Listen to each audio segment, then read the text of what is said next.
Di sini saya akan mempresentasikan hasil belajar saya tentang pengaruh e-learning dan lingkungan kampus terhadap minat belajar mahasiswa dengan motivasi belajar sebagai variabel mediasi. Next. Definisi e-learning. Definisi e-learning itu sendiri yaitu proses pembelajaran yang menggunakan teknologi internet untuk memfasilitasi, menyampaikan, dan memungkinkan berjalannya proses pembelajaran jarak jauh. Nah, di era seperti sekarang ini, apalagi seperti yang sudah terjadi pada tahun sebelum-sebelumnya, tahun 2020, yang dimana negara kita ini atau seluruh dunia sedang dilanda sebuah musibah, yaitu musibah COVID-19, di mana pada saat itu di seluruh dunia, bahkan di Indonesia pun menggunakan metode jarak jauh atau yang biasa disebut dengan metode online seperti itu. Jadi siswa maupun pengajar tidak bertemu atau bertatap muka secara langsung, tetapi melalui Zoom, Meet ataupun yang lainnya, bahkan melalui e-learning itu sendiri. Next. Baik, yang selanjutnya yaitu pendahuluan. Latar belakang dari penelitian ini yaitu e-learning ini akan memudahkan dalam berbagai aspek. Mahasiswa dapat mengakses berbagai informasi dengan begitu mudah dan cepat, dimanapun dan kapanpun dalam mengakses e-learning tersebut.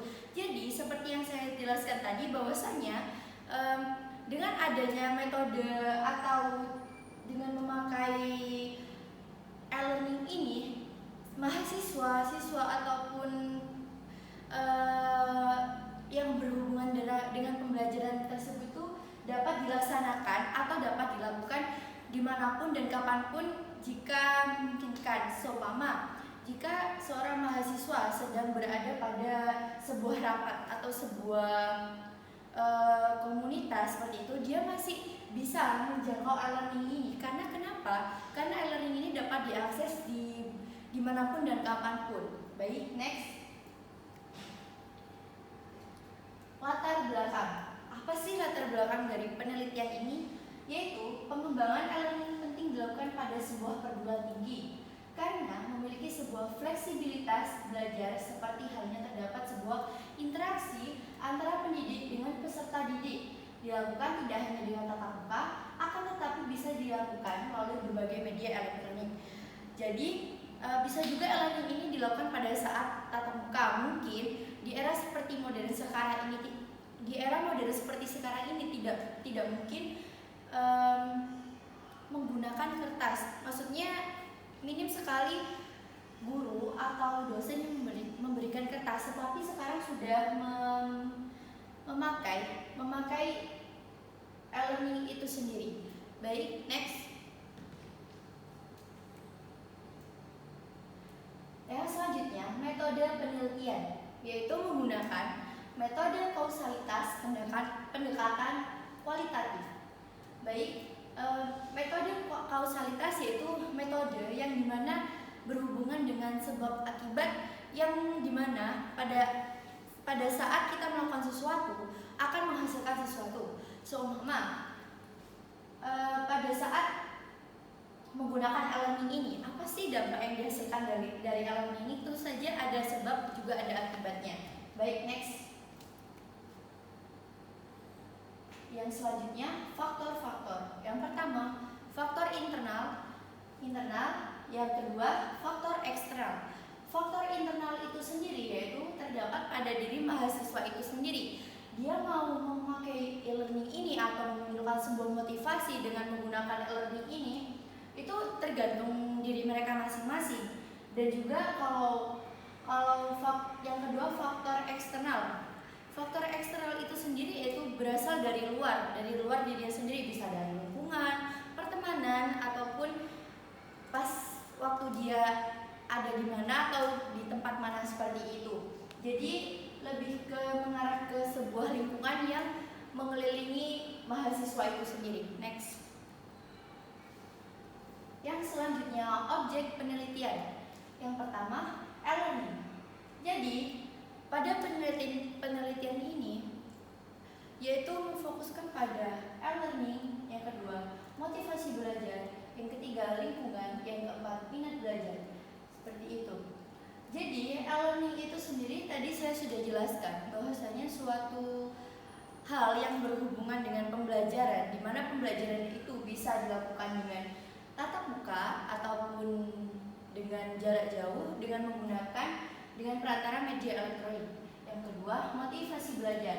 Motivasi belajar itu yaitu sebuah keinginan atau sebuah semangat yang muncul dalam diri mahasiswa dalam melakukan sebuah hal atau akan melakukan suatu hal yang besar maupun kecil seperti itu. Yang ketiga, lingkungan kampus. Lingkungan kampus ini sangat berpengaruh besar pada motivasi belajar, pada minat dengan e-learning itu sangat berpengaruh. Mengapa demikian? Karena lingkungan kampus itu jangkauannya sangat luas dan juga pengaruhnya juga sangat luas terhadap dua objek ini. Kemudian yang keempat, minat belajar. Minat belajar yaitu di mana mahasiswa itu menginginkan atau melakukan sesuatu sesuai dengan keinginannya atau sesuai dengan minatnya, seperti itu. Next.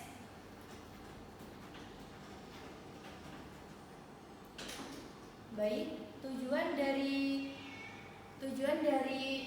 penelitian ini yaitu untuk mengetahui pengaruh langsung e-learning dan lingkungan kampus terhadap motivasi dan minat belajar mahasiswa, serta untuk mengetahui pengaruh tidak langsung e-learning dan lingkungan kampus terhadap minat belajar melalui motivasi belajar. Jadi penelitian itu bertujuan untuk mengetahui apa sih pengaruh langsung e-learning dan lingkungan kampus bagi mahasiswa itu sendiri. Apakah ketika memakai suatu metode atau memakai e-learning ini, apakah ada pengaruh yang besar ataukah ada perbedaan antara dengan menggunakan e-learning ataupun tidak menggunakan e-learning. Bahkan pengaruh lingkungan kampus terhadap motivasi belajar mahasiswa itu seperti apa? Apakah besar atau malah sebaliknya seperti itu.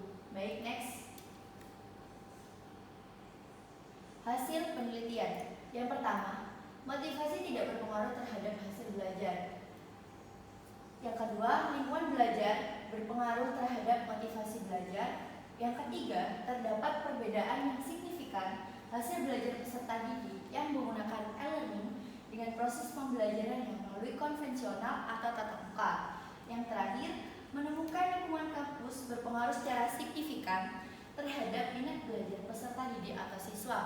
Baik, lingkungan belajar berpengaruh terhadap motivasi belajar. Seperti tadi yang saya jelaskan, bahwasanya lingkungan kampus atau lingkungan di mana tempat mahasiswa itu belajar itu akan berpengaruh pada motivasi pada diri sendiri, di mana saat lingkungannya tidak mendukung untuk dia belajar atau bisa jadi lingkungan pertemanannya dia malas ataupun jarang mengerjakan tugas, itu akan berpengaruh pada motivasi dirinya sendiri.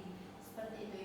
Kemudian terdapat perbedaan yang signifikan hasil belajar peserta didik yang menggunakan e-learning dengan proses pembelajaran melalui konvensional atau tatap muka. Jadi dengan adanya e-learning ini ditemukan suatu perbedaan, di mana perbedaan ini ditunjukkan dengan hasil belajar. Terkadang mahasiswa atau siswa lebih mudah untuk memahami suatu materi atau suatu penjelasan melalui konvensional atau tatap muka dibandingkan dengan melalui e-learning seperti itu. Jadi dan juga yang terakhir, menemukan lingkungan kampus berpengaruh secara signifikan terhadap minat belajar peserta didik atau siswa. Jadi lingkungan kampus itu sangat berpengaruh terhadap minat belajar peserta didik. Seperti tadi, lingkungan kampus juga berpengaruh terhadap motivasi, dan juga yang sekarang yaitu yang terakhir, lingkungan kampus berpengaruh pada minat belajar peserta didik, di mana memunculkan sebuah minat, entah seumpama dia berada pada lingkungan seni ataupun lingkungan sastra, dia akan muncul sebuah minat di mana oh iya ya, aku berminat untuk ikut ini, aku berminat untuk memajukan minatku di bidang ini, seperti itu. Baik, next.